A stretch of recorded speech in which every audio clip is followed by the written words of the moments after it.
ก่อนนะทูก่อนนะแค่นี้เยอะกว่าเลยอยู่กว่าเลยอยู่มาชัวร์คนคุยเรียนอยู่กันบุญน่ารู้อยู่ที่งานมาพูดจะบอกเพียงก็พอแล้วแค่นี้อยู่ว่ารู้เลยว่าคุยบินนะฮัลโหลฟังมาดีมั้ยคุยเรียนเย้อยู่กันมาพูดหล่อเพียงก็พอแล้วแค่นี้อยู่ว่ารู้เลยว่าคุยบินนะฮัลโหล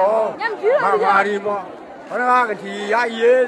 ใจเย็นนะยาเย็นจะแก่ยาเย็นก็ดอกใจเย็น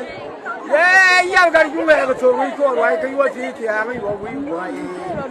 ว้ายแล้วว่ามาชัวร์คุยแค่ละเนี่ยพอเราวันนี้คุยแค่ละเนี่ยเดี๋ยวจารบันนะวันนั้นมุ่งยิงยาคุยยาเย้ยังกันมาพูดหล่อเพียงก็พอแล้วแค่นี้อยู่ว่ารู้แล้วว่าคุยบินนะฮัลโหลဘာမာရီမမတဲ့ဘူးခုလာတော့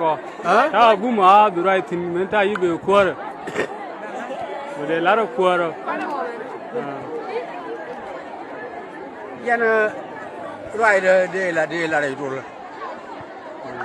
လာတယ်တို့လင်းတယ်လာမင်းတယ်လာခေါ်တယ်လာတယ်တို့ဘယ်လင်းကိုခေါ်တယ်ဘီလာတယ်ဘယ်လင်းကိုဘီလာတယ်ဟောဘယ်လင်းဘာနာငါနော်ကျနော်ကြอ๋อခမနာနုကိုရကြံတဲ့မတည်စီကတဲ့စီတော့ဟွာလေလာတော့ဘယ်လင်းကဝါလီဘဒီရလေဝဝီမွန်ရလေอ๋อခကြနဝါလေတဲ့စီ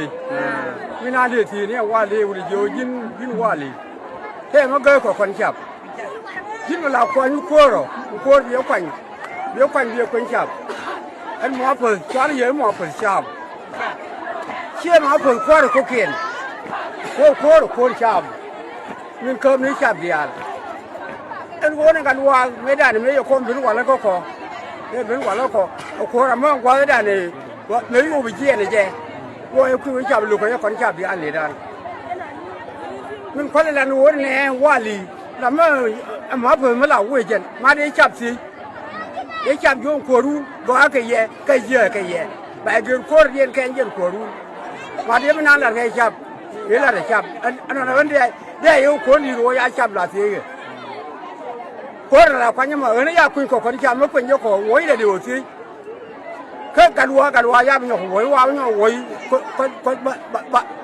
คนบ้าเดี๋ยวเนี่ยคนรถอะกี่ร้อยแล้วสิคิวดูล่ะคิวดูมันทักกูคิวดูมันทักกูชาลวันโยนกินเรียกวิ่งกินโชว์เรียนcho cái John cho cái cho đi à cho đi chùa đến John ghi đi cái gió cờ rồi yeah và lắm